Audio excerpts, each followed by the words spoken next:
Pronto. Agora esta chamada está sendo gravada. Então, vamos nos preparar, levar um pensamento à divindade, a Jesus, nosso mestre, modelo e guia, pedindo a Ele a proteção, seus efluidos de benfazejo, a orientação dos mentores, dos nossos amigos espirituais que têm nos auxiliado, para que o estudo da noite de hoje prossiga e aconteça em segurança, em harmonia, que possamos nos sintonizar com essas mentes mais esclarecidas para expandir o nosso conhecimento, visando um melhor entendimento do assunto aqui exarado, para que possamos, diante dessa compreensão maior, nos portarmos de maneira mais educada, mais ciente dos nossos deveres. E assim pedimos ao nosso mestre que nos proteja, nos guarde, e que todos que estiverem aqui ou posteriormente possam receber essa bênção que a divindade nos oferece, que é o conhecimento e entendimento das leis do Pai. Obrigado, senhores, obrigado aos nossos amigos, e sejam todos bem-vindos ao nosso estudo. Oi, Lúcia, Janete, Edina, Wellington, sejam todos bem-vindos. Então, vamos retomar o estudo o nosso estudo, né?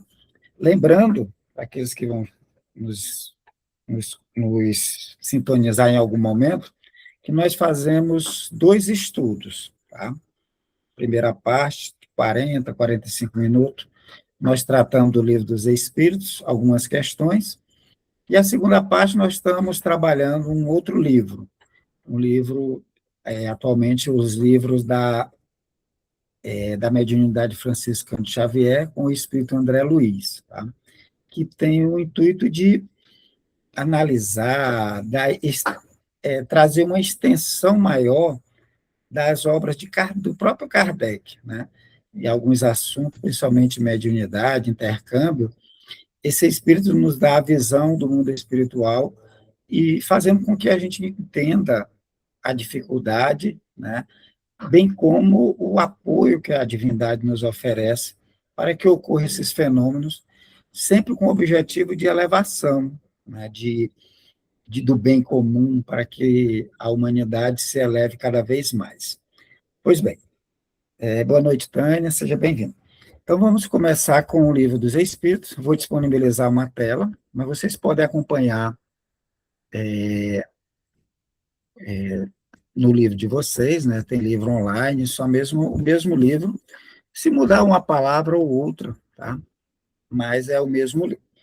Livro dos Espíritos, nós estamos trabalhando as leis morais, nós estamos na última lei, lei de justiça, amor e caridade, lembrando que temos mais de 50 vídeos, né, já gravados de estudo, e que quem quiser pode rever, fazer uma maratona, né, para acompanhar de mais de perto o que já foi discutido, o que foi aí refletido mais atrás. Tá?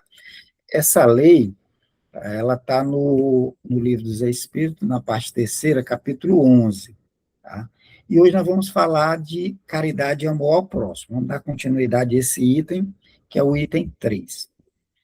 Eu sou o Alberto Lima, nós estamos nesse formato virtual que nos permite expandir esse nosso encontro a outras almas afins que estejam atrás de conhecimento. Tá?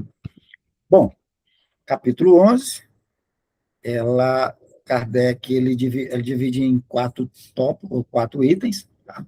Nós já tivemos a oportunidade de discutir e refletir os 2 primeiros, né, justiça e direitos naturais, direito de propriedade e roubo, e atualmente nós estamos no item caridade e amor ao próximo.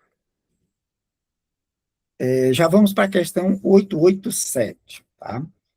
Então, Kardec, diante da resposta que ele pergunta à espiritualidade na questão 886, qual era o entendimento de caridade segundo o Cristo, né? Os Espíritos nos falam que era o BIP, né? Benevolência para com todos, né?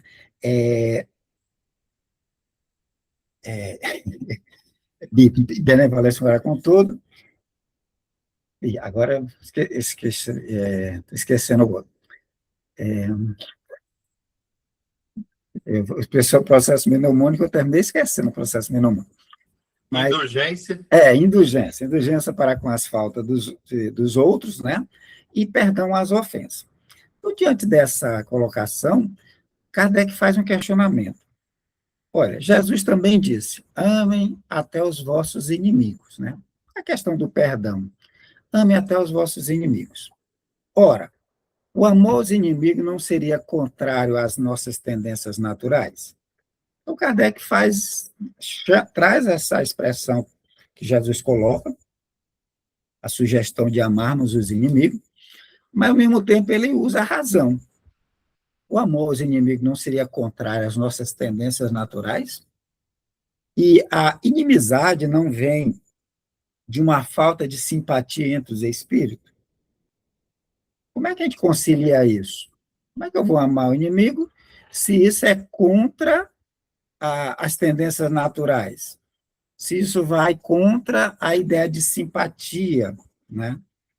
Se eu não sou simpático, como é que eu vou amar uma criatura que eu não gosto, que eu não tenho a mínima atração ou que vai até contra as tendências naturais? Como resolver isso, hein? Alguém tem ideia? O Evangelho traz um dos capítulos lá, um dos itens, né, na verdade, que fala sobre essa questão de amar os inimigos. Aí ele explica que não é um amor, né, até pelo tipo de frequência que se tem, né, pelo tipo de vibração ali que há entre essas pessoas que tiveram algum tipo de inimizade, ele não é um amor como a gente ama alguém que é próximo da gente, alguém que é querido. É um amor mais no sentido de conseguir perdoar as faltas do próximo e retribuir o mal com o bem, né? Então, um amor distante. É um início de amor, acredito eu, né?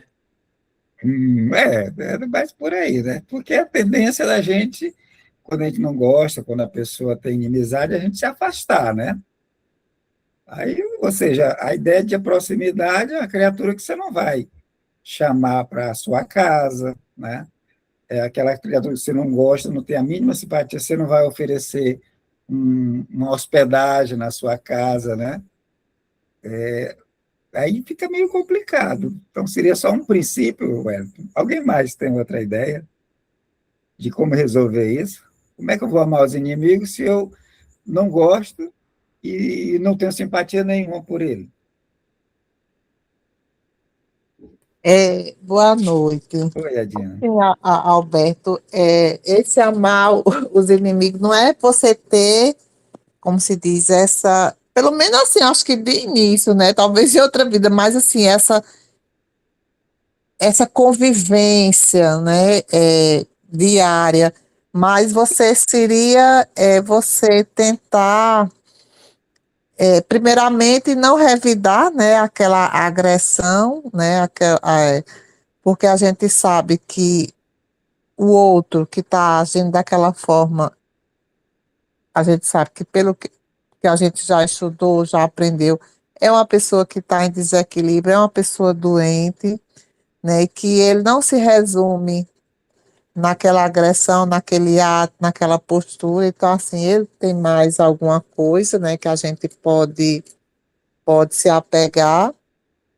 E também, assim, que muitas vezes, quando você vai naquela mesma postura, né, de vingar ou de odiar, então você vai também entrar em desequilíbrio e às vezes até piorar a situação, porque a gente sabe que ódio não se acaba com ódio, né? Como se diz, você não vai combater ódio com ódio, nem vingança com vingança, então acho que a gente tem que trabalhar esse amor, esse perdão, que não é aquele de você passar a mão, né? Mas sim de você entender aquela situação e você não ter esquecer aquela memória, aquela questão da emoção que teve na época, quando você lembrar, você não sentir, né? Você trabalhar e sair dentro de você, para você se libertar. Usar, então, o BIP, né? A É, caridade. Ser caridade, bom para com todos, inclusive para aqueles que a gente não gosta, né? é. Aceitá-los, né? Então, se eu utilizar a resposta anterior, né? Aceitar eles do jeito que eles são, com as suas falhas, né? Mesmo que distante, e o perdão inclui a não vingança, né? É. O não buscar a vingança, né? Será que é isso mesmo? Vamos ver a resposta? O Espírito de Verdade vai dizer: indubitavelmente, não se pode ter pelos inimigos um amor terno e apaixonado. Então, ele concorda com Kardec, né? Que até a própria questão da simpatia, da antipatia, impede isso, né? Que não dá para ter esse amor, esse apego, andar abraçado, né? Aí diz, olha, mas não foi isso que Jesus quis dizer. Aí ele vem explicar, ó, amar os inimigos é lhes perdoar e retribuir o mal com o bem. Opa! Tá? Então vai lá para o BIP mesmo, né? Entra no perdão. Então, basicamente, ele está falando é perdoar e não e retribuir o mal com o bem. Tá? Dessa forma, nós nos tornamos superiores aos inimigos, já que eu não busco vingança, já que eu deixo ele viver a vida dele, aceito ele do jeito que ele é, e se tiver oportunidade, né, de ser bondoso, ser bom, como eu trato aquelas pessoas que eu gosto, mas aqueles que eu não gosto também não vou persegui-lo, né? Então, essa é uma forma da gente se tornar superior a essas criaturas que, por algum momento, ou alguma situação, nos tenham prejudicado, nos tenham perseguido, né? Aí ele faz um alerta, ó, já que pela vingança, se aquela pessoa é meu inimigo, e eu busco me vingar dele, prejudicá-los, né? Ele diz, nós nos colocamos abaixo deles. Aí é que interessante, ó. A vingança, ela não nos deixa no mesmo nível dele, daquelas pessoas que não fizeram mal, não. Se eu buscar me vingar de qualquer forma, eu fico abaixo do nível daquela pessoa que eu considero desequilibrada, que eu entendo que ele está perturbado e me prejudicou, ou me fez algum mal, ou alguma desfeita. Se eu buscar vingança, eu vou demonstrar que eu estou abaixo do nível dele. Não é nem no mesmo nível. Tá? Então, para que eu me torne superior a ele, é perdoar e retribuir o mal com o bem. Tá? E aí? Dá para conciliar dessa forma? É salutar essa resposta do Espírito de É. Verdade? Fica... Ô, Alberto, eu não sei se você lembra do caso passou até no filme de Divaldo, do perseguidor que ele tinha, de vários tempos, né, que ficava lá perseguindo ele, inimigo do passado, e que, assim, quando ele fez o bem, assim, quando a gente faz o bem, a gente granjeia amigo, né? E ele, quando ele recebe a mãe dele, né, lá na casa, na mansão do caminho, que ela é abandonada e ele adota ela. E aí ele consegue, né? O que era a mãe do perseguidor dele. Sim, né? É E bem ele interessante, você lembrou. consegue, justamente, ele consegue depois se desfazer todinho da situação e termina sendo amigo, né? Quer dizer, pela ação do bem, né? Sim, e ele perseguia com motivação, né? Por motivação, Que é. Divaldo tinha sido dado causa a ele ter se suicidado em outros momentos, Sim, ter estimulado o suicídio desse que era o obsessor de Divaldo. Né? Mas com a mudança de Divaldo, a busca do bem, né, ininterrupto, a prática do bem, né? Mesmo com o perseguidor, ele não, né, a gente percebe que ele desorienta em alguns momentos, quase leva Divaldo a cometer atos, né, de pôr a vida em risco, né, como está no livro, né? Mas depois ele muda o jogo, não perseguindo ou buscando escorraçar aquele inimigo, né? Ele vai para a prática do bem, que é a caridade. Divaldo bondoso para com todos, né? Ele era indulgente, aceitar os outros como ele era, né? E o perdão aí vem aí, ou seja, perdoar e não retribuir o mal, o mal com o mal, e sim com o bem, né? Aí ele coloca, essa é interessante, que eu acho que para destacar mesmo é a questão da vingança, né? Que nós somos, a nossa cultura, né? Ela nos trabalha para a gente não deixar barato, né? As situações em que alguém nos oprime, situações em que alguém nos rebaixa, né? Ou seja, que a gente deve dar o troco quando tiver oportunidade, a gente possa pisar nas criaturas. Aí você vai ver em filme, novela, sempre essa cultura daquele que foi humilhado, tentar mais na frente prejudicar aquele que tiver prejudicado ele anteriormente, né? E o evangelho vem diferente, gente. Jesus manda amar os inimigos. E o Espírito de Verdade, posteriormente, reforça isso, né? Ou seja, não é botar debaixo do braço, levar para dentro de casa, não, né?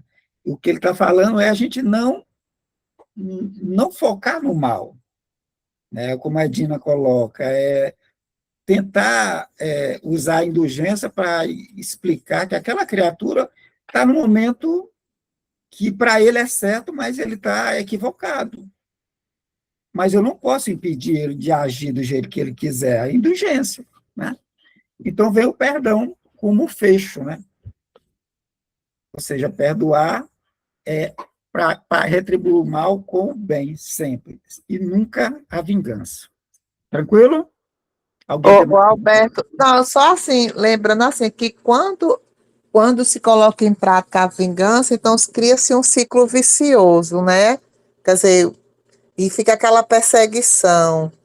A gente vê muito isso nas reuniões mediúnicas, até assim, cego, aí vai um, aí depois aí um algoz, depois o outro vítima. Quer dizer, só o perdão, como você disse, só esse BIP mesmo, o perdão, é a benevolência, a indulgência, e o perdão é que vai quebrar esse ciclo, né? E dar um novo rumo. a inteligência de Jesus, né? De nos trazer essa percepção da caridade, né? Com essa abrangência toda. Porque as searas de ódio, ela está justamente nisso. É um perseguindo o outro. Ora, um o obsessor, né? Aí, quando termina aquele ciclo, ele passa a ser obsediado, né? E fica aquela seara de ódio, aquele ciclo de ódio. Encarnação em encarnação, as criaturas se perseguem, né? E não quebra esse ciclo. Então, estava lá Divaldo, né, com aquele obsessor, né, já tentando levar ele à prática de crimes. Como é que Divaldo vai quebrar isso, né? Com esse retribuir o mal com o bem. E ele teve a oportunidade quando recebe o espírito que havia sido a mãe daquele obsessor, né? Numa situação precária, uma criança quase que deformada, né, de tão feia que era, né? Ninguém era um rejeitado, nem a mãe quis, né? Devia ser um bebê muito feio no sentido de ter deformidades. E Divaldo aceita, né? Recebe com todo carinho, e aquele espírito não acredita que aquela criatura que ele considera mal, né? Vai receber aquele ser naquele estado. É só o amor mesmo, gente. O amor e a sabedoria divina que nos coloca, muitas das vezes, no seio daqueles que foram os nossos inimigos, ou que nós temos inimizade, para vir, ora como filhos, ora como irmão, ora como pais, né? Para que só através do conhecimento, da vivência, desse amor filial, fraternal, né, possamos um conhecer o outro e perceber que aquela criatura que eu só via erro, eu possa ver qualidades. Então, Deus nos coloca no cadinho doméstico, muitas das vezes, velhos inimigos, para que a gente possa se perdoar, né, e retribuir o mal com o bem. É muito interessante, né, esse conhecimento da lei divina. Alguma colocação? Podemos passar à frente? Tânia levantou a mão, Alberto. Vamos lá, Tânia. Abra o áudio aí Olha, para só nós. porque eu não sou tão educada, aí ele nem prestou atenção. Ô, eu não vi, eu estava aqui olhando só uma outra tela. Vai, fala Boa aí. noite. Boa noite. Essa parte de amar os inimigos, né? Ah, é difícil, tá. Aí eu não lembro se foi, eu acho que não sei se foi Edna ou se foi você que uma vez falou assim, que às vezes a gente não faz a prece e não consegue fazer diretamente para aquela pessoa e fizesse para o mentor daquela pessoa, anjo da guarda. Porque, por pior que seja, a pessoa ela tem alguém ali por ela, né? Aí às Sim. vezes a gente não consegue chegar até ela, tá difícil, mas eu acho que se não desejar o mal, já é uma forma de amar, né? Sim, isso é caridade, né? Já é uma forma de amar. É um Aí, amor distante, como o Hélio coloca, né? O princípio do amor, mas é a caridade, que a caridade ela rompe barreiras. Às vezes é direito meu, né? Eu fui ofendido, é um direito meu em me sentir ofendido. Mas a caridade, ela passa pelo aspecto de que eu possa, de posse de um direito, de uma situação que me daria todo o direito a uma perseguição, até mesmo a vingança, eu abrir mão e doar, né? E doar àquela criatura, ou repassar àquela criatura aquele meu direito. E não, eu poderia persegui-lo, porque ele me fez o mal. Mas a caridade ela é algo tão amplo que ela nos dá essa opção. É seu, mas eu posso dar para o outro. É meu direito, né, em tese, de me vingar, mas eu posso dar esse direito para o outro, abrir mão desse direito, né, entre aspas, de me vingar e não querer me vingança. Né? Então, a caridade é o caminho. Né? Quando Kardec coloca a caridade como lema, né, bandeira que a gente deve levantar, né, fora da caridade não há salvação, ela traz consigo, né, essas ferramentas de uma abrangência maravilhosa. Porque você ser bom, né, você não perseguir alguém, isso é bondade, isso é benevolência. Você não perseguir. Você poderia, você tem o poder, você tem a caneta, mas você não persegue. Isso é benevolência. Isso é dentro do aspecto da caridade, né? Tranquilo? tranquilo. Tá, então amar os inimigos é perdoar-lhes, né? E não retribuir o mal, ou, aliás, não retribuir o mal com o mal, e sim com o bem, tá? E vingança, nem pensar, já que a vingança nos rebaixa. A gente nem fica no nível daquela Não deixa criatura que nem me igual, né? Deixa prejudicou. lá embaixo. Ela nem fica no nível da criatura que me prejudicou, fica abaixo. Né? A gente perderia até o direito. Bom, acho que dá para fazer mais um, deixa eu ver aqui. Dá para A fazer. Inês levantou a mão, Roberto. Quem? Iris, Oi, Iris. Pois não. Vocês desculpa Mas eu aqui. acho que ficar com raiva do outro é perda de tempo. Né? É perder tempo. Então, eu acho que a raiva do nosso semelhante não deve passar de 24 horas.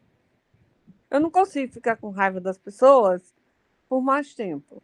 Então Eu, você está eu acho, avançada. eu acho que eu tô, Você não, só eu, precisa de 24 horas, você está bem, hein? pelo contrário, eu estava com sem vergonha. Com uma pessoa sem vergonha. Você faz mal hoje, amanhã eu já estou de bem com você. É assim. Você está bem, 24 horas. Tem gente que Eu passa acho uma semana, outros passam meses. Eu quero você como vizinha, viu, Iris? Ah, beleza. Pode vir, ó, que eu garanto sua vizinha maravilhosa, viu? Ó, Precisou de mim, ó, estou pronta. é uma boa aluna. É. Porque Agora tem tem gente coisa que. que não depende, quando não depende só de mim, Hum, aí é história. Como ir nos domingos, né? Não depende só de mim. Aí eu não posso ir. Alberto pergunta, eu digo, mas não depende só de mim. E aí eu pois é. Realmente é guardar, ó, guardar mágoa, Eu guardar não. Tenho paciência para raiva. guardar raiva, guardar lembranças Tá cansa. que alguém prejudicou. Gente, você está botando em gaveta, está engavetando, tá? E de vez em quando a criatura vai lá e olha, tá? Vai lá e olha aquele momento, relembra tudo ele, tá? Para não esquecer. Tem pessoa que é desse jeito. Está tudo guardadinho, faz até questão de anotar os detalhes para não esquecer, né? É uma perda de tempo, como fala eles. Tá perdendo tempo. É verdade. Saúde. E tempo e saúde. E Ei, tempo e vamos para saúde. frente. É, Alguém mais levantou a mão? Não. vamos para frente. Não? Então, vamos embora. Vamos lá. Vamos para a questão 888. Bom, o que pensar da esmola? Vocês têm alguma opinião sobre a esmola? Devemos dar? Não devemos dar? A esmola faz bem? A esmola faz mal? A esmola é necessária? Não é necessária? Alguém tem um pensamento sobre isso, sobre a esmola?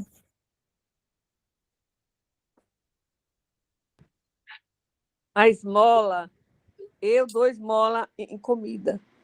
Em dinheiro eu não dou, não. Mas comida eu dou. Eu acho que aí você dá um pão, você dá um copo d'água, você dá um prato de comida. É uma esmola, mas é uma esmola que você vê que o outro vai se alimentar, o outro às vezes está com 2, 3 dias de fome, entendeu? Se pedir comida, se pedir água, eu dou. Agora, dinheiro eu não dou. E se ele estiver precisando de medicamento e precisa de dinheiro para comprar o medicamento? Não, aí é mais fácil pedir o nome do medicamento, comprar e dar. E se ele estiver precisando pagar uma despesa da água, da luz, que vai ser cortada, do aluguel que vai ser despejado, Paga. Traga do aluguel que vai ser despejado, porque nós, em sociedade, nós temos muitas necessidades, né? A gente não vive só, a gente não quer, como diz a música, a gente não quer só comida, não quer só bebida, né? A gente quer diversão e arte, né? Gostei, Ana. Faz logo o Pix. Pronto. Não, mas eu não faço, não. Eu pago a conta, mas eu não faço o Pix. Eu não dou dinheiro. Alguém mais? E dou se for, que eu sei que passando um Pix, a pessoa vai pegar aquele Pix e fazer uma boa ação. Aí tá certo, eu faço. Entendeu? Quem pede a esmola é o que está realmente necessitado ou não? Vamos esquentar aí. Roberto, boa noite a todos. Eu gosto muito de seguir uma coisa que meu pai me ensinou. Meu pai ensinou assim, eu dizia, né? Ele ensinava praticando. E ele dizia, gente, quando chegar uma pessoa que foi a primeira vez que essa pessoa chegou pedindo ajuda, seja o que for, se esforce para ajudar. Essa pessoa, então ele ensinava então duas coisas. A pessoa foi humilde em pedir e a gente foi caridoso em ajudar. Então ele dizia sempre, dizia muito a minha mãe, quem bater na minha porta, aquela que foi a primeira vez, se você fizer mais, tudo bem, mas a primeira vez você faça de tudo, se esforce para ajudar. E outra coisa que eu penso a gente dá, e quando você dá, tá dado. Cabe ao outro ter a consciência de utilizar aquela doação, aquele feito ali. Porque se a gente for pensar assim, não teria ajuda, ninguém ajudava, porque ficava sempre limitado. Será que vai fazer? Será que é isso? Será que é aquilo? Entenda que não estou criticando, só estou dizendo assim, que foi uma coisa que passado para mim, né? Interessante. A Ana falou que faz logo o Pix. Porque é interessante, porque se você vai dar algo, né? O que acho que muitas vezes a gente se compromete também é porque eu vou dar o dinheiro, mas e se ele for usar droga, se ele vai usar para comprar bebida, né?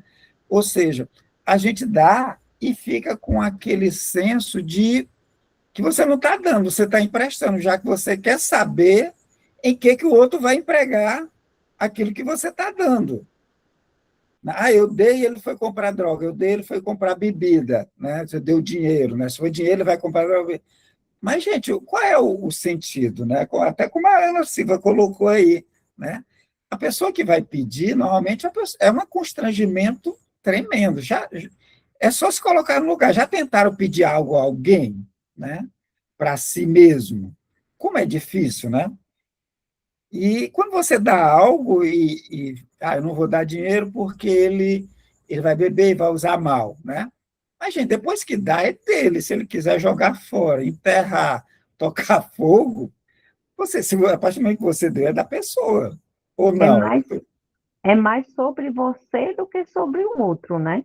Ou, olha aí. É, eu fiz uma campanha lá no meu trabalho para uma ex-colega de trabalho. Aí algumas pessoas que eu fui pedir, aí uma ficava, ai, não sei o quê, fulana tem essa mania de pedir, não sei o quê, não sei o que lá. E quando terminou a campanha, aí eu mostrei o que eu tinha conseguido, né, o que eu tinha comprado. Aí no finalzinho eu coloquei assim, que quando você ajudar, quando alguém estivesse precisando, você, se for da sua vontade, você ajude. Se não for, você não ajude. Mas não fique questionando o porquê daquela pessoa estar pedindo. Porque faça por você, não faça pensando no que o outro vai fazer. Hum. Você teve a oportunidade de ajudar, não desperdice aquela oportunidade. Mas também tem outras questões, Tânia, né? Será que se a gente ficar dando esmola, a gente não vai incentivar a pessoa a não buscar? Será que a gente não termina, dependendo da situação, a gente não termina estimulando a ociosidade? Né? Aí depende. Se eu ficar sempre dando, e aquela criatura se acostuma mal e, às vezes, não vai buscar porque alguém vai dar para ela de mão beijada. Né? Será que eu estou ajudando ou eu estou estimulando aquela criatura a viver da mendicância? Mas se você for pensar assim, você não vai dar um café da manhã a um morador de rua porque ele está acostumado a viver da esmola? Nós estamos abrindo aqui um leque de situações, porque a gente sabe que tem algumas pessoas que fazem da mendicância uma profissão. A Mas gente aí sabe, você tem que ver a a, gen- situação, a gente sabe entendeu? que a criatura chega de manhã, vai de transporte de aplicativo, desce o grupo, se instala no lugar, passa o dia todo ali pedindo. Depois ele entra de novo no transportezinho, no finalzinho, e vai para casa. Né? A gente sabe que tem pessoas que têm uma vida mais ou menos, né? Mas vive disso. Ou seja, fez da mendicância, né? Uma fonte de sobrevivência, né? Uma profissão. Às vezes, o senhor pode oferecer o trabalho e ele vai dizer, não, isso aqui eu ganho mais pedindo no sinal, né? Eu ganho mais. Né? E isso, em algum momento, não deve prejudicar essas criaturas, não? Sem uma Al- educação. Alberto, Oi, Janete. Alberto, tem uma história que é mais ou menos assim de Chico, né? Que ele na fila dando roupinha para bebê. E tinha a fila lá e um dos voluntários foi dizer a ele que tinha uma senhora na fila que sempre ela ficava na fila e ela tinha uma merceariazinha. Ela pegava. E Chico só fez dizer que deixe ela, né? É mais ou menos assim, que ela talvez estivesse precisando mais, estivesse precisando também. Quer dizer, ele não criticou, é cada um seu, é como Tânia falou, é mais a gente com Deus. Do jeito que a gente é educado, as pessoas também vão receber uma educação, né? Elas vão ter que aprender também, de alguma forma. Mas não vai ser eu que vou julgar. Pelo menos, diga assim, eu que digo, a gente é que não deve julgar. muito bem. Ou seja, a gente está discutindo para a gente entender que há situações, né, em que a pessoa faz aquilo e a gente sabe que ele vive daquilo.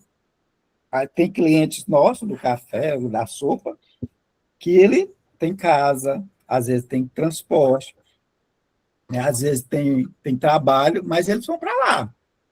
Eles estão lá na filazinha para pegar. Outros, você vê, entre eles mesmo, você vê a crítica. Ah, fulano não precisa e está ali, né? Ou seja, a gente sabe, tá? Pelo menos o meu posicionamento, eu sei daquilo, mas para mim não faz diferença, né? No meu caso, não faz diferença se ele pode Eu ou já não ia pode. dizer, e você vai negar? Pra Antigamente mim, eu pensava diferente, viu? Antigamente, na sopa, eu chegava em determinado lugar, não, esse pessoal não precisa, não, vamos sair daqui. Era o meu pensamento, né? Era o meu pensamento. Esse pessoal não precisa, não é esse o objetivo desse trabalho. Esse trabalho é justamente para o pessoal que precisa. Então, havia essa discussão no meu conhecimento, no meu entendimento, né? Hoje já está um pouco alterado, né? Eu sei que a criatura não está, tá? Mas não me cabe, como diz Janete, ou você mesmo, né? Fazer esse julgamento. Contudo, a gente tem que fazer, também tem que pensar e refletir se a gente também não está sendo, né? E isso nós podemos até ver a questão dos programas sociais, né? Em que é dado ou é dado o benefício de uma forma indiscriminada, né? Para muita gente que poderia trabalhar. Às vezes até tem trabalho, é oferecido trabalho, gente. Nos interiores a gente sente essa dificuldade. Você tem a pessoa, oferece o trabalho, ela diz, eu vou, mas eu não quero que assine a minha carteira.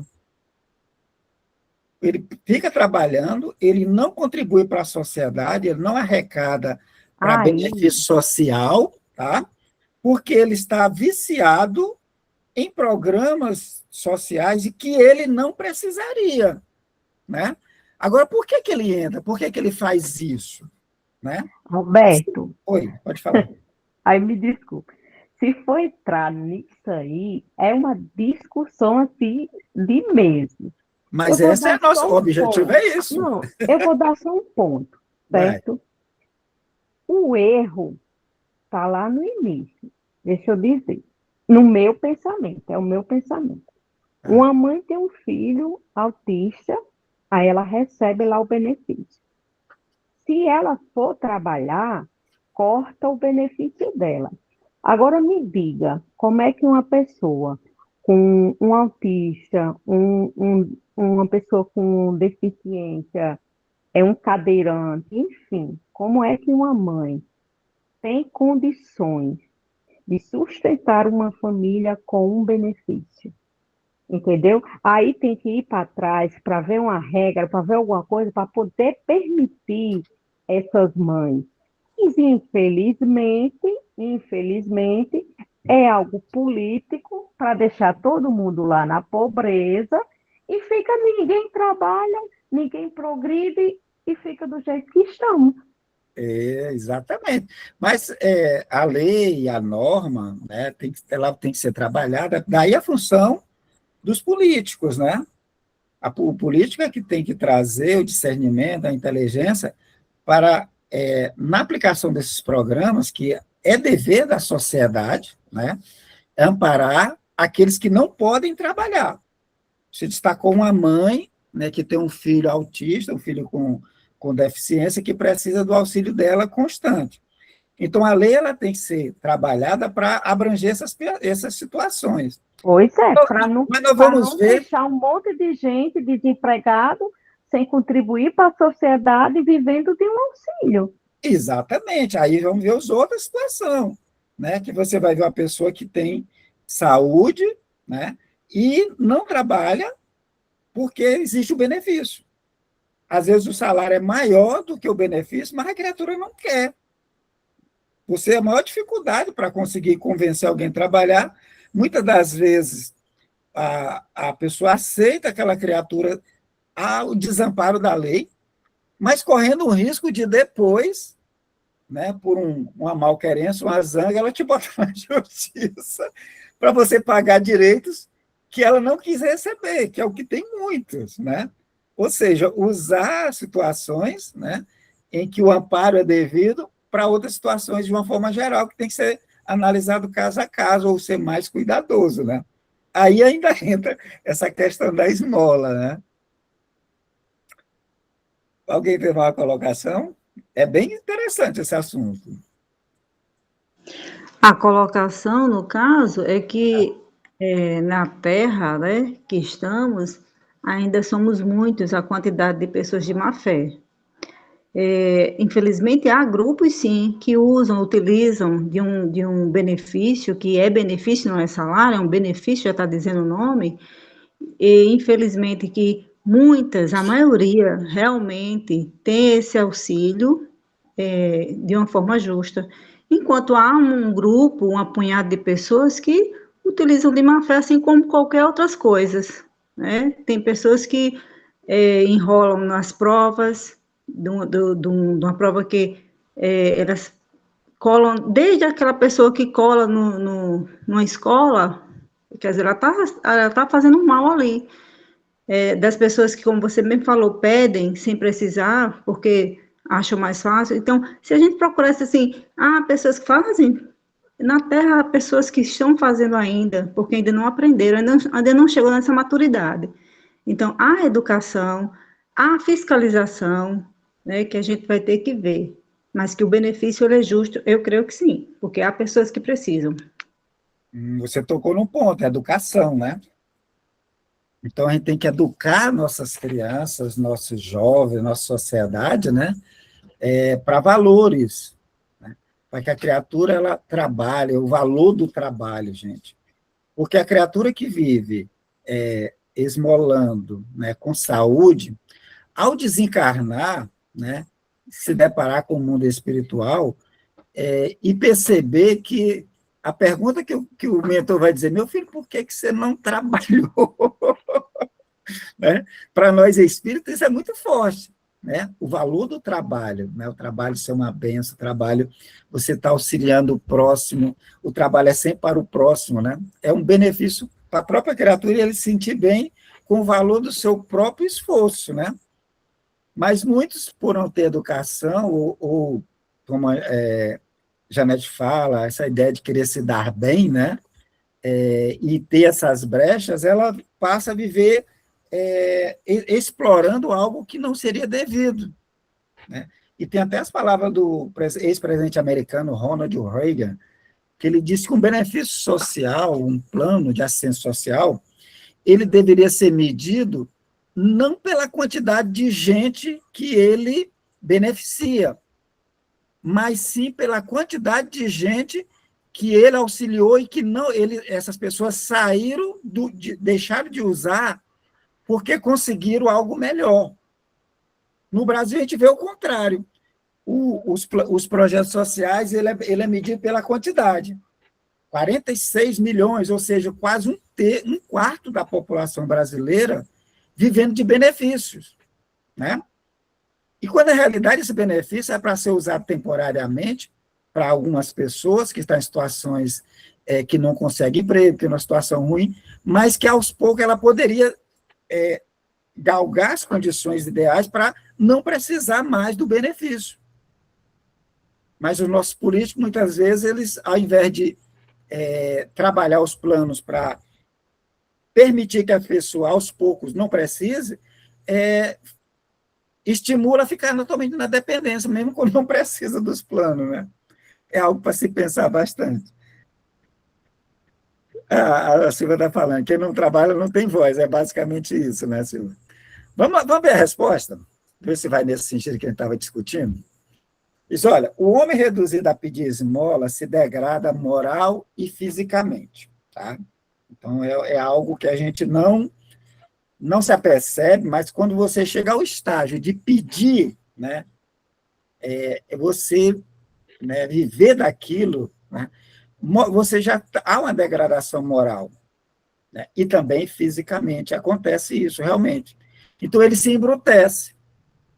Ele não vê mais o outro como alguém que possa auxiliar, mas sim alguém que ele possa explorar. E se ele vivenciar e se viciar nisso, ele vai achar que a sociedade tem que dar para ele a qualquer momento. No dia que a sociedade não der aquilo que ele acha que merece, ele vai tomar. Se ele for mais forte, ele vai tomar. Se ele for mais fraco, ele vai tentar tomar, ele vai levar umas bordoadas. Ele fica embrutecido. Então, é a primeira chamada que o Espírito de Verdade fala com relação à esmola. Numa sociedade baseada na lei de Deus e na justiça, a vida dos fracos deve ser amparada, sem humilhação para eles, né? Sem humilhação para eles, tá? É o que Janete colocou na situação de uma mãe que tem um filho com deficiência. É uma situação que está enfraquecida, tem que ser amparado, tranquilo, tá? E sem humilhação, porque é um benefício, não é humilhação. É um benefício social concedido com base na lei e na sociedade amparando aqueles mais fracos. Esse benefício deve assegurar a existência daqueles que não podem trabalhar. Então, temos que criar métodos, temos que criar programas que auxiliem aqueles que não podem. Um idoso, né? Alguém que teve um acidente, ficou deficiente, alguém que nasceu com aquelas dificuldades, tranquilo, né? É mais fraco, tem que ser amparado, assegurar a existência para aqueles que não podem trabalhar, sem deixar as suas vidas à mercê do acaso e da boa vontade, né? Aí entra os programas sociais que a gente chegou a tocar no assunto. É esse o objetivo. Pessoas que não podem trabalhar, tá? Pessoas que não podem trabalhar. Tranquilo? Está dentro do que a gente estava discutindo? Então, a esmola é devida, sim, tá? Mas com o uso dela, a gente tem que lembrar que as criaturas elas entram em processo de degradação, se for estimulado, né, de uma forma indevida, né? Essa degradação moral e fisicamente. A pessoa se embrutece. Ela acha que os outros têm que estar ali para servir ele. E ele mesmo não se esforça. Tá? Acho que a gente vai parar aqui, ou a gente vai fazer a outra. Vamos fazer a outra, que ela é interligada? Diante dessa resposta, o professor pergunta, os espíritos reprovam a esmola, né, já que a esmola embrutece, né, deixa a pessoa moralmente degradada. Então, eles perguntam, os espíritos reprovam a esmola? Né? E eles respondem, não. Tá? Não é a esmola que seja reprovável, mas é a maneira como ela costuma ser dada. Tá? Então, ele não reprova a esmola, mas sim a maneira como a esmola chega àquele necessitado. O homem de bem, que compreende a caridade conforme Jesus, vai ao encontro do pobre sem esperar que esse lhe estenda a mão. Tá? Ou seja, sabendo que a pessoa está passando necessidade, nós temos que nos adiantar. Né? As casas espíritas, sempre vai ter alguém com necessidade, passando dificuldade. Por isso, a orientação é o quê? Manter um grupo, manter atividades sociais, manter sempre produtos, né, que se possa utilizar numa emergência, chegar alguém precisando. Tá? Ou seja, você se antecipar, percebeu, sabe, você já adianta. É isso que ele tá nos colocando. E ele coloca, a verdadeira caridade é sempre bondosa e benévola. Está tanto na maneira como no ato. Um serviço prestado com delicadeza dobra o valor. Se for com arrogância, a necessidade pode fazer aceitar, mas o coração fica pouco tocado por isso. Ou seja, a criatura vai ter que pedir, né? Imagina aí quantas pessoas aquelas criaturas pedem no sinal. Né? Quantas abordagens eles fazem para receber um sim, né? E às vezes o sim é com arrogância. Até mesmo nós, quando vamos distribuir o café. Fala, Tânia. E às vezes, Alberto, a gente não precisa nem ir para um final, observar mais no seu ambiente de trabalho e fazer a esmola, eu nem gosto desse nome, não para humilhar o outro, né? Porque às vezes, por exemplo, sempre chega alguém novo no trabalho. Quem trabalha aqui vai saber. E se a gente observar, às vezes tem aquela pessoa que chega e a gente vê que aquela pessoa, ela não, às vezes, no horário de almoço, ela sempre se esquiva, ela sempre está ali, aí a gente já está, aí começa a perceber, né? Eu e uma amiga minha, a gente tem uns códigos. Quando chega alguém assim, aí eu combino com ela, eu digo, olha, amanhã você traz, aí quando você abrir a marmita, aí você diz assim, ai, poxa vida, mãe hoje colocou isso assim, assim. Ela sabe que eu não como. Você quer um pouquinho? Aquela pessoa come, não se sente humilhado e ninguém precisa saber, entendeu? Então, assim, às vezes a gente nem precisa ir tão longe. E É nessa verdade. questão que você falou, quando a gente está distribuindo, acontece muito das vezes de tipo, a pessoa. Eu, na minha cabeça, eu sou assim. Às vezes, como é um grupo, às vezes sempre tem não é discussões, mas as teimas, né? Porque na minha cabeça eu penso assim, se eu estou numa rota, tem 50 pessoas, é para dar. Se eu tenho 50 pães, os pães vai só ali, eu vou dar ali. Na minha cabeça, no meu modo de pensar, se não der para chegar em outro canto, Deus vai providenciar. Eu tenho que matar a fome de quem está ali.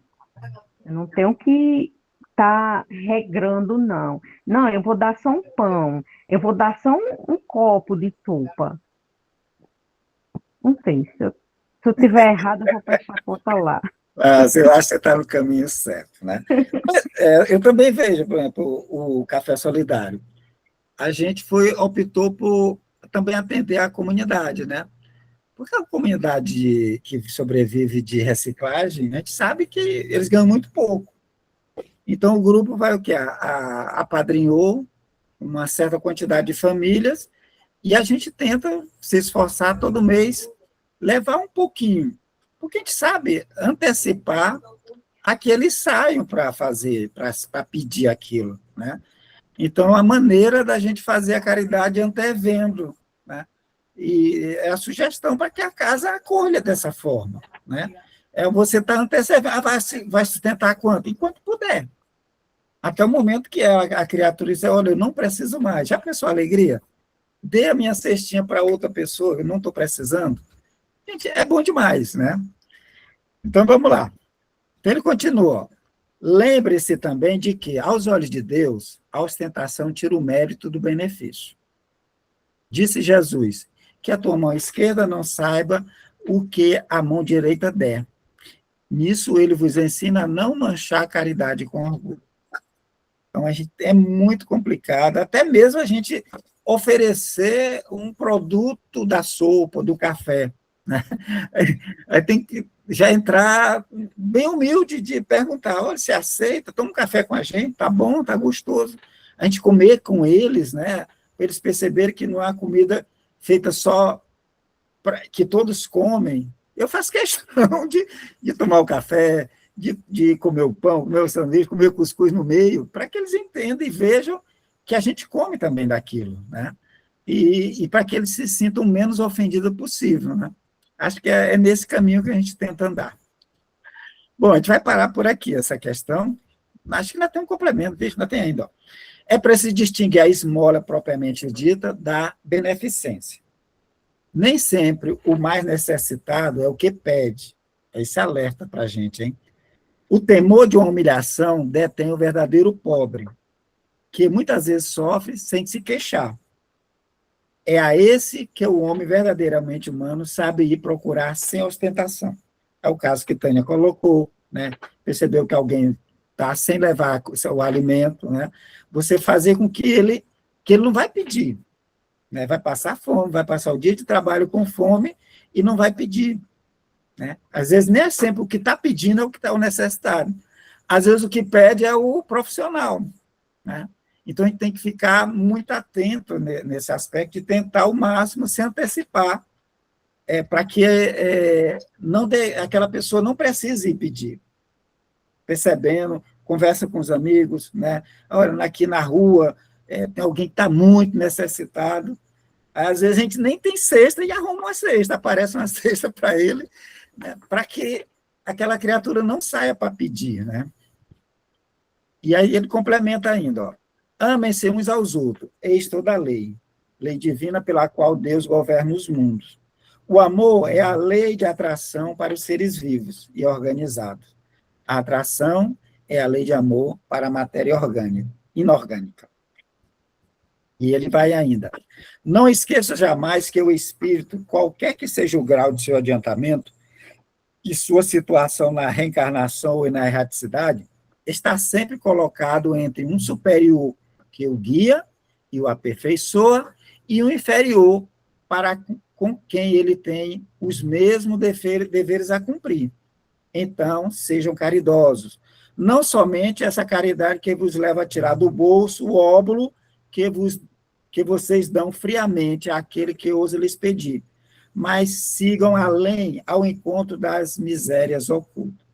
Então, gente, ele nos lembra que se eu estou na posição de mando, tem um superior a mim, mas tem um monte de inferiores, tá? Aquele que está abaixo de mim, ele não pode ser oprimido. Então, em qualquer que seja, aqui ou na erraticidade, vamos ter sempre essa hierarquia, vai ter sempre um superior e vai ter sempre inferiores a gente, né? Então, a gente tem que ser caridoso sempre. E, para finalizar, ele diz, olha, seja indulgente com os defeitos dos outros, voltando lá ao BIP, né? A indulgência, seja indulgente para os defeitos dos vossos semelhantes. Em lugar de desprezar a ignorância e o vício, instruam e moralizem a todos.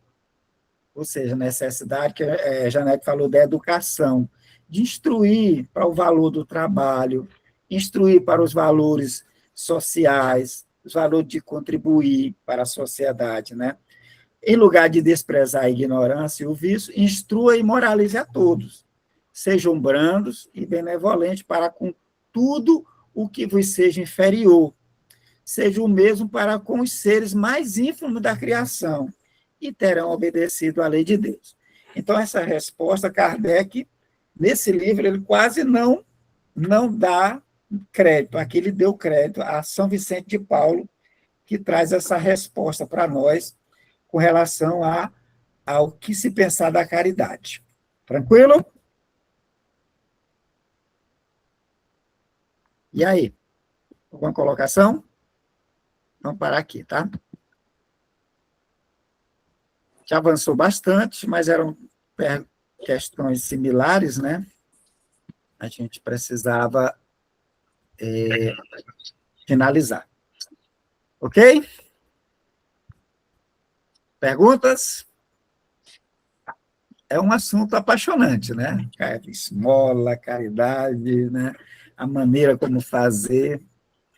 Eu lembrei, Alberto, de uma frase, não sei se é de Chico ou de quem é, que diz assim, quando a caridade é muito discutida, o auxílio não vem. Não é para a gente se tocar, né? Exatamente. Mas aqui a ideia é o quê? A gente discutir e abrir reflexões, tá? Não é fechar, é para a gente refletir esses vários nuances. Uhum. Porque se eu só estimulo a pessoa e não instruo, né, ele pode se tornar uma pessoa viciosa, uma pessoa que vai, eu termino a denegrir, né, a sociedade perde com isso. Então, ele estimula o quê? Ir atrás antes e buscar estimular a educação, a instrução, para despertar nessas criaturas que estão apaixonadas pelos benefícios ou pela esmola, que há outras maneiras de se beneficiar e muito mais gratificante, né? Beleza, gente? Vamos mudar de assunto, então? Fátima está por aí? Oi, boa noite. Oi, minha amiga, tudo bem? Tudo bem? Seja bem-vinda. Obrigada. Nós estamos no primeiro capítulo, né? Isso. Do livro Os Missionários da Luz, e ele tem o título Psicógrafo, tá? Você sabe onde nós estamos, Fátima? Eu não tenho a mínima Na noção. página 12, né, nós paramos no último parágrafo, no finalzinho. Qual é o... Semelhante, página 12, no é, último parágrafo. qual é o... Semelhantes forças mentais. Ah, está aqui, tá. Semelhante fosse mental.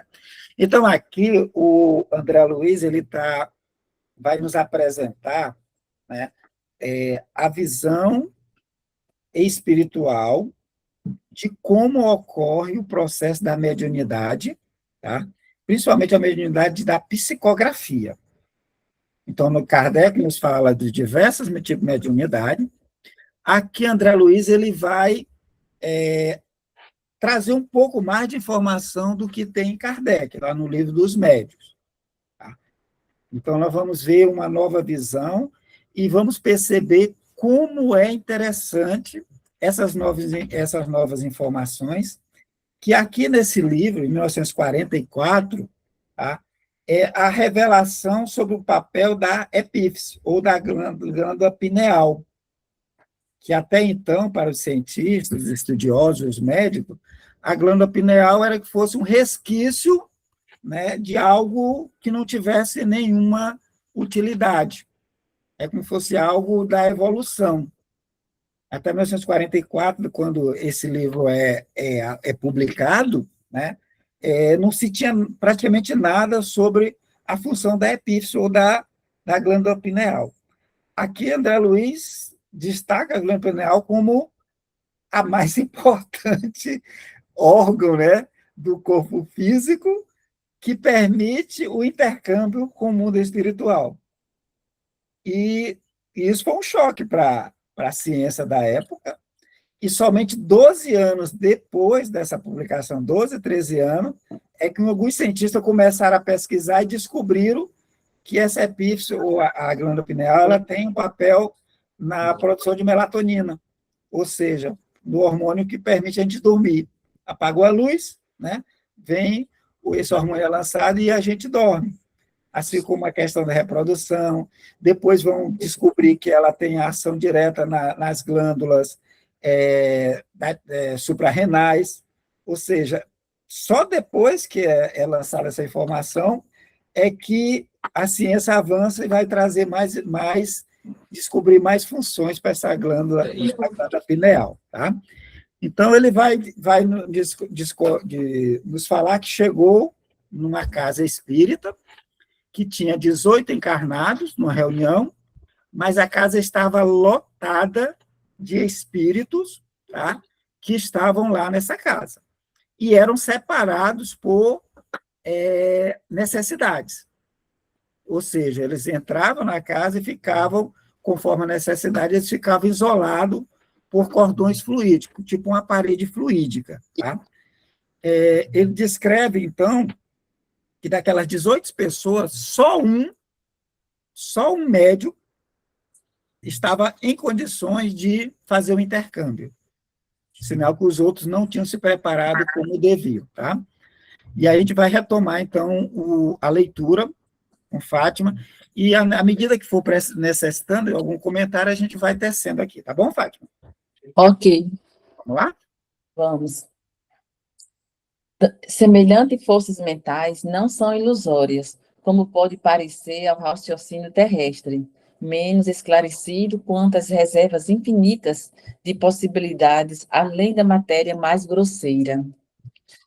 Detinha-me na observação dos valores novos do meu aprendizado, quando meu amigo, terminada a dissertação consoladora, me solicitou a presença nos serviços mediúnicos. Demonstrando-se interessado no aproveitamento integral do tempo, foi muito comedido nas saudações. Não podemos perder os minutos, informou, e designando o reduzido grupo de 6 entidades próximas, esclareceu. Esperam ali os amigos autorizados. A comunicação? Indaguei. O instrutor fez um sinal afirmativo e acrescentou: nem todos, porém, conseguem o intuito à mesma hora. Alguns são obrigados a esperar semanas, meses, anos. Não supunha tão difícil a tarefa, aduzi espantado. Verás, falou Alexandre Gentil. E, dirigindo-se para um rapaz que se mantinha em profunda concentração, cercado de auxiliares de nosso plano, explicou atencioso: temos 6 comunicantes prováveis, mas na presente reunião apenas compareceu um médium em condições de atender. Desde já, portanto, somos obrigados a considerar que o grupo de aprendizes e obreiros terrestres somente receberá o que se relacione com o interesse coletivo. Não há possibilidades para qualquer serviço extraordinário. Só um instante, Fátima. Ok. Então, ele está descrevendo a situação lá. André Luiz chegou, tá? E o instrutor chamou ele para esclarecer, chamou ele e disse, olha, não podemos perder tempo, né? Aí ele se aproxima e ele diz, olha, temos aqui 6 entidades, né? Ou seja, um grupo daqueles dezenas de espíritos que estão lá no plano espiritual, somente 6 estavam autorizadas a se comunicar. Ou seja, não é porque a gente desencarna, chegou do outro lado e eu quero falar, quero mandar uma mensagem para o meu pai, para minha mãe, para minha irmã, para o meu tio. Não é assim, tá? Às vezes o espírito está bem, está equilibrado e ele quer se comunicar, mas não é fácil, tá? Não é fácil.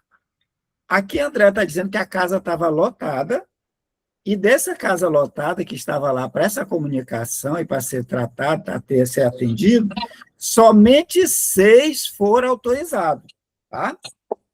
Então, tinha um grupo de 6 espíritos que estavam autorizados a se comunicar, tá? Aí eles, então, a lei autoriza, beleza, aí eles vai. Agora ele explica, olha, nem todos desses 6, viu? Nem todos conseguem o intuito na mesma hora. Daquela casa lotada de espíritos, só 6, e aí ele esclarece, nem sempre os 6 vão conseguir, tá? Alguns são obrigados a esperar semanas, meses e anos para poder mandar uma mensagem, tá? Aí o André Luiz, olha, eu não sabia que era tão difícil, né? Aí você vai ver, tá? Aí ele indica ali que tinha um rapaz, dentro daquele grupo tinha um rapaz que estava em concentração, profunda concentração, né? E junto dele tinha muitos espíritos, trabalhadores do plano espiritual, perto dele. Ou seja, já auxiliando no processo que iria acontecer. Aí ele diz, olha, 6 comunicantes prováveis, tá? Mas na presente reunião compareceu um médium, apenas um médium em condição de atender. Tinha 18 na casa, tá? 18 encarnados. Mas ele disse que ali, daquele grupo, apenas compareceu um que tinha condições, tá? Perceba que não é simples. Qualquer médium vai... Não, gente. Como diz Chico, o telefone toca de lá para cá. O espírito quer se comunicar? Quase todos os espíritos querem se comunicar. Tem médium? É só encontrar um médium? Não. Por quê? Porque nem todo médium tem a sintonia para perceber ou realizar a comunicação com aquele espírito. E, além disso, ainda tem o fato de não ser autorizado. Daquela casa lotada, somente 6 foram autorizados. Tá. Mas desses que foram autorizados, apenas tinha um médium. E esse médium não se comunica com todos, com aqueles 6. Francisco Cândido Xavier era um médium fabuloso. Mas no seu trabalho, quando ele ia para as reuniões, era no máximo 3 comunicações. 3 comunicações. Tá? Por quê? Porque é um trabalho exaustante. É um trabalho que desgasta, como a gente vai ver, desgasta muito o médium. O gasto de energia é gigantesco do médium para produzir essas comunicações. Então, ele diz, olha, como tem poucos médios habilitados, somos obrigados a considerar que o grupo de aprendizes e obreiros terrestres, quem é aprendiz e obreiro terrestre? Quem são? O grupo mediúnico.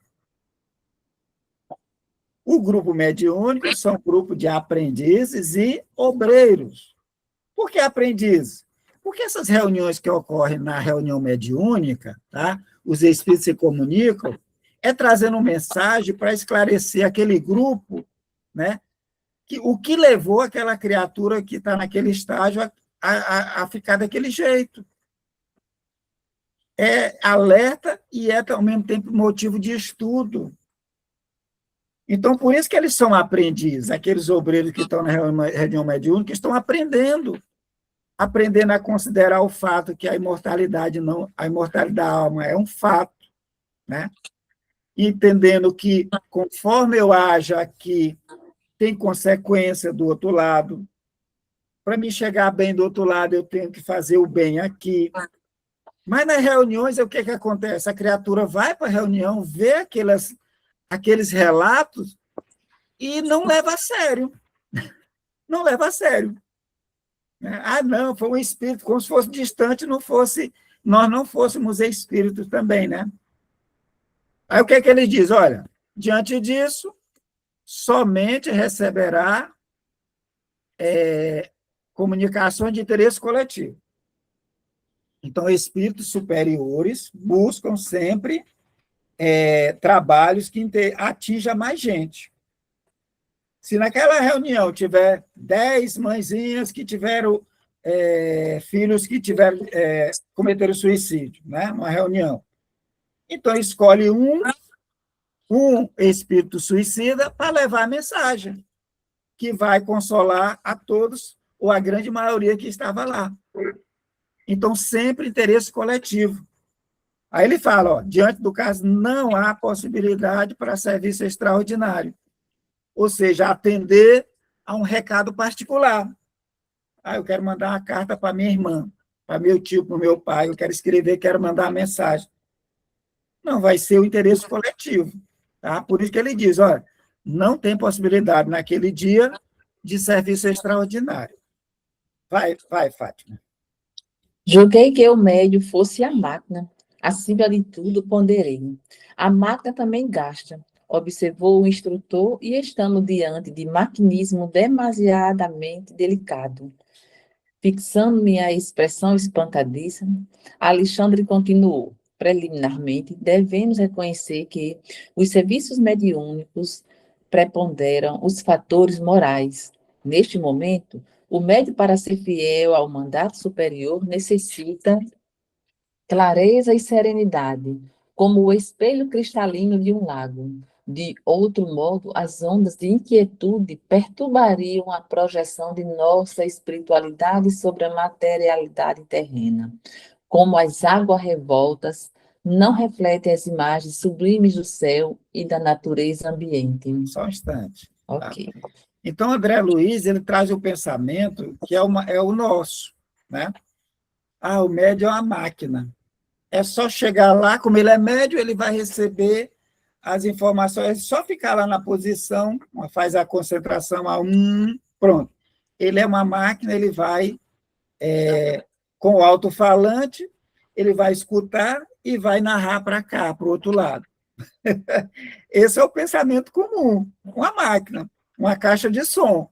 O espírito fala e eu replico, tá? Aí ele diz, olha, não é bem assim, essa máquina se desgasta, tá? E esse maquinismo que produz o fenômeno mediúnico, ele vai dizer que é demasiadamente delicado, tá? Essa máquina que permite a comunicação em determinadas situações, ela é muito, ou ele chama demasiadamente delicado. Tá? Ou seja, tem muitos fatores que influenciam na comunicação. Aí ele diz, olha, preliminarmente, né?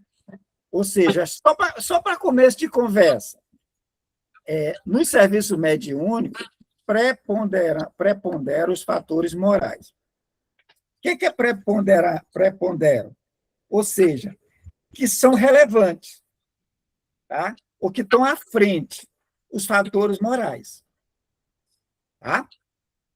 Isso para comunicação com espíritos superiores, tá? Se você quiser se comunicar com o espírito inferior, fatores morais é bom até que não tenha. Tá? Você não precisa levar nada a sério do que está falando aqui.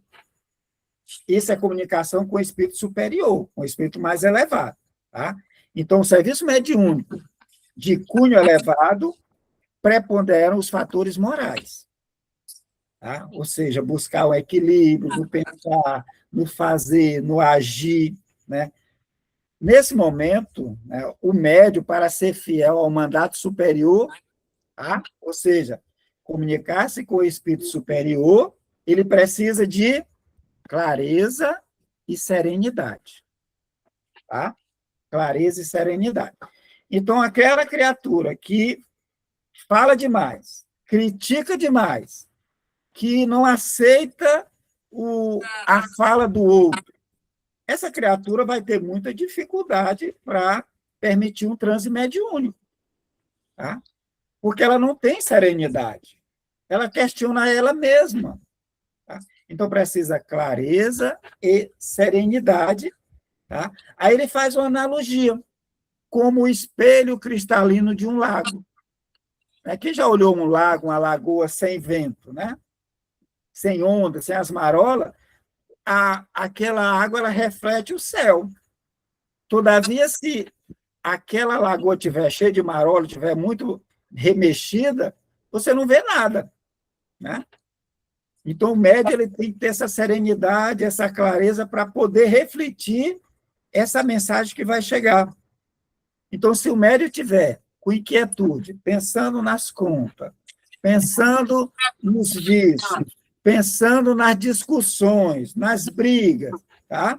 Ou seja, internamente ele não vai ter serenidade e ele não vai ter clareza nenhuma.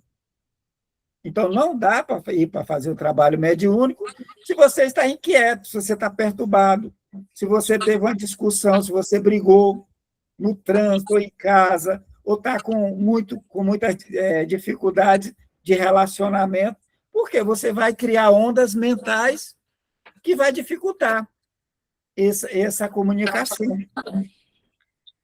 Então, ele vai continuar. Aqui, pronto. Vamos, Fátima. Indicando o médium, prosseguiu o orientador com voz firme.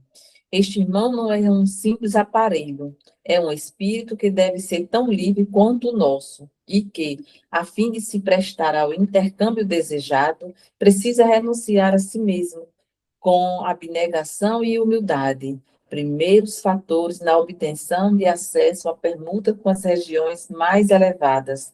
Necessita calar para que outros falem, dá de si próprio para que outros recebam. Em suma, deve servir de ponte na qual se encontrem interesses diferentes. Sem essa compreensão consciente do espírito de serviço, não poderia atender aos propósitos edificantes. Naturalmente, ele é responsável pela manutenção dos recursos interiores, tais como a tolerância, a humildade, a disposição fraterna, a paciência e o amor cristão. Todavia, precisamos cooperar no sentido de manter o estímulo de natureza exterior, porque se o companheiro não tem pão, não tem paz relativa, se lhe falta assistência nas aquisições mais simples, não poderemos exigir-lhe a colaboração, redundante em sacrifício. Nossas responsabilidades, portanto, estão conjugadas nos mínimos detalhes da tarefa a cumprir. Só um instante. Aqui é maravilhoso, né? Porque aqui ele vai dizer que os espíritos, né, que nos auxiliam, eles estão o tempo todo, né, de olho em nós, no sentido de permitir que a gente tenha as melhores condições. Tá? Ou seja, o médium, ele não é uma máquina, não é um simples aparelho. Tá? Ele é um espírito que é livre.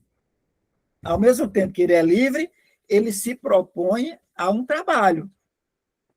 Ele se propõe a se dedicar à fraternidade.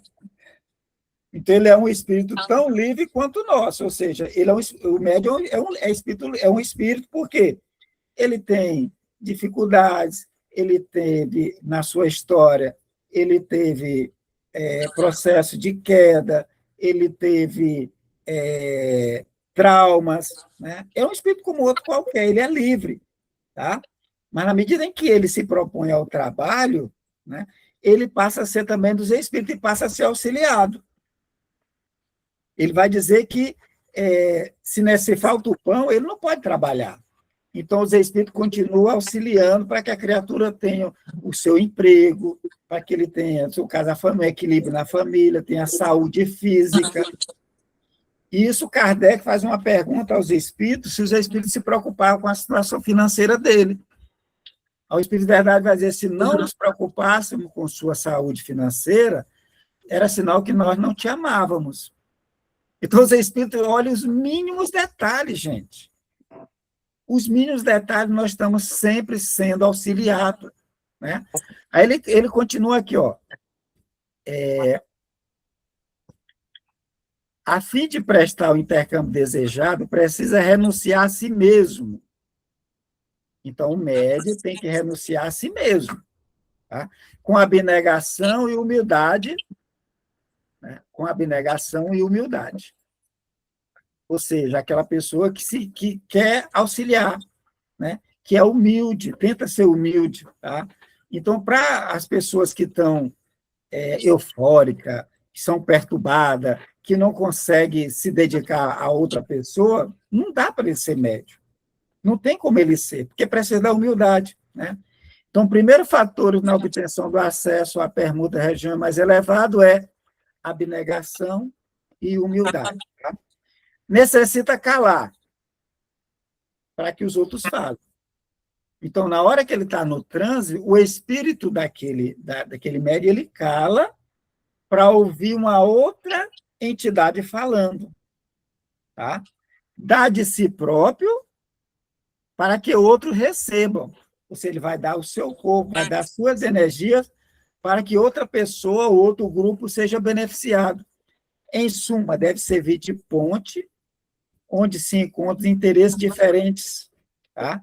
Então, o médium ele vai ser uma ponte para outros interesses que não os dele, já que ele não vai ficar rico, ele não vai ter poder, né, pela sua atividade.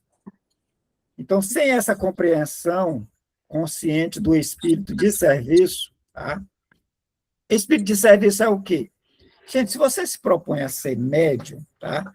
Não é uma tarefa que você vai quando quiser, na hora que quiser, no dia que quiser.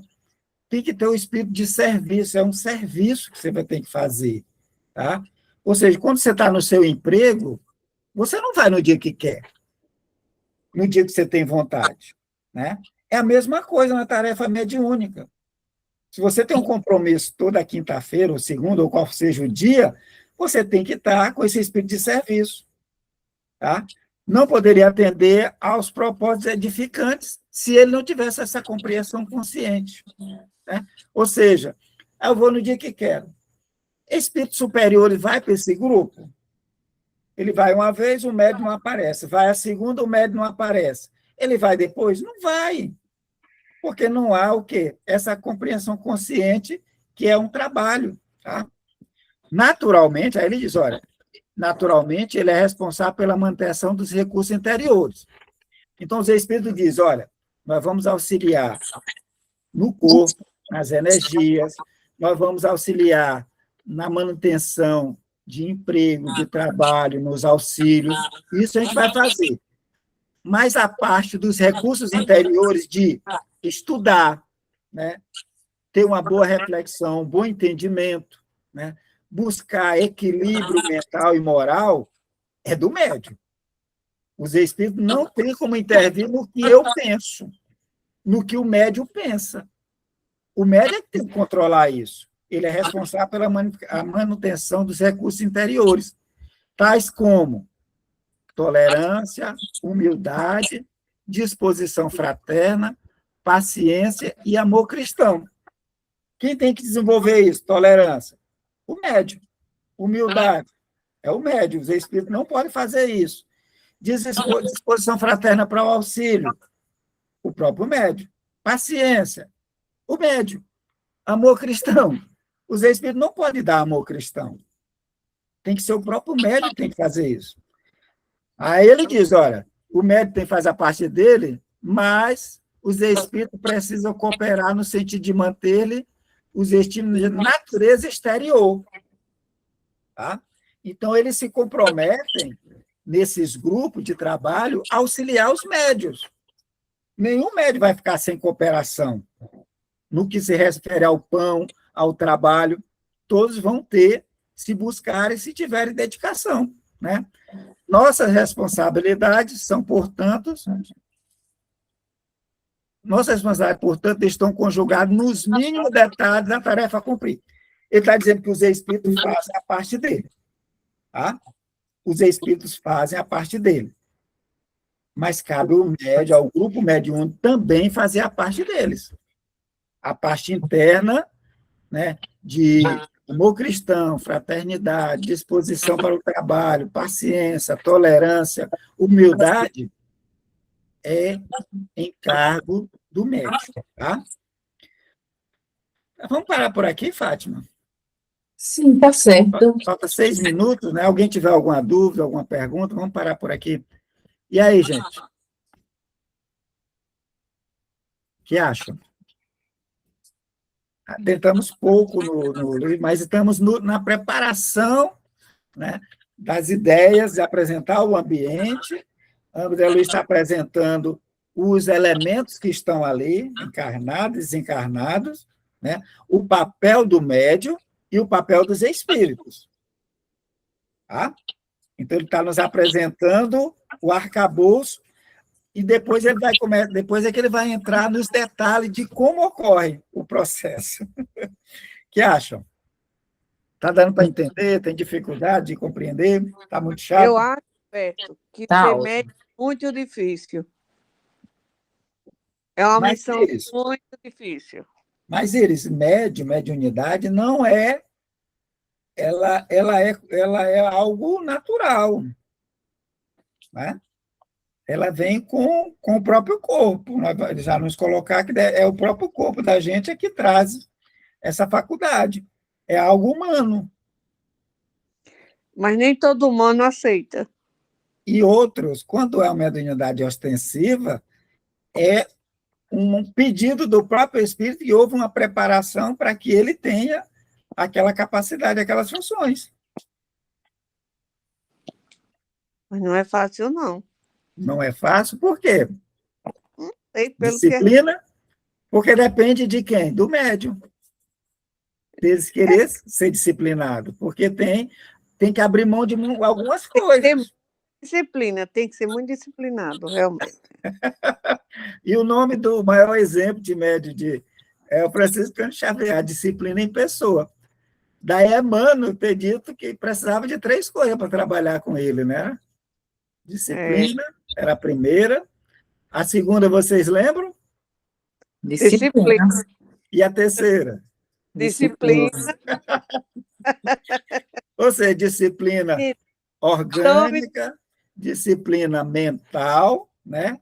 E disciplina interna, né? De todas essas características aí que precisa para que você seja um instrumento que permita a comunicação com espíritos superiores. Porque para espírito inferior, viu, Iris? Para a comunicação com o espírito inferior é muito simples. Aí é bagunça, né? Aí não precisa de nada disso. Você já tem um dom. Bagunça. Você tem um dom, não precisa ter essa disciplina. Não precisa de nada para os espíritos inferiores. Tranquilo? A cadeira do copo, Ah. se tiver um médico na sala, faz uma boa. Sim. Né? Ali é perigoso. Agora, que espírito se comunica, né? Pois é, justamente isso. Que espírito? Que tipo de espírito, né? É. Então, vamos encerrar? Com certeza. Tânia, O faça bom a prece para é encerrar, todo Tânia, mundo. por Eu favor. saber. Tânia, faça a prece de encerramento para nós. Ô, Alberto, peraí, deixa eu tirar meu fone, peraí, que está descarregando, peraí.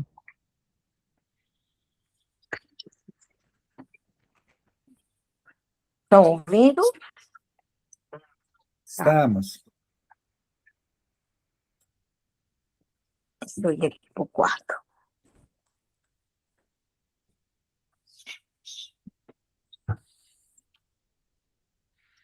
Vamos fechar os nossos olhos, acalmar a nossa mente e agradecer a Deus por estarmos juntos mais uma noite de aprendizado, que a gente possa levar esse aprendizado adiante, não querendo doutrinar as pessoas, mas sim com a nossa mudança, com a nossa reforma íntima, que possamos a cada dia abraçar mais corações para que estejam junto com a gente, tanto no presencial como no online.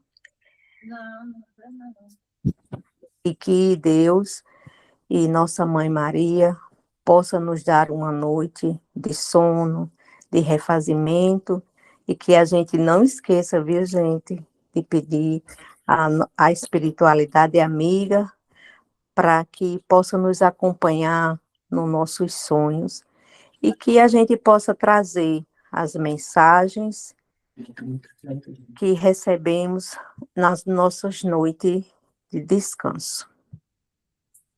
Que assim seja. Assim seja. Obrigado, boa noite. Obrigado, Carlos. Obrigada, gente.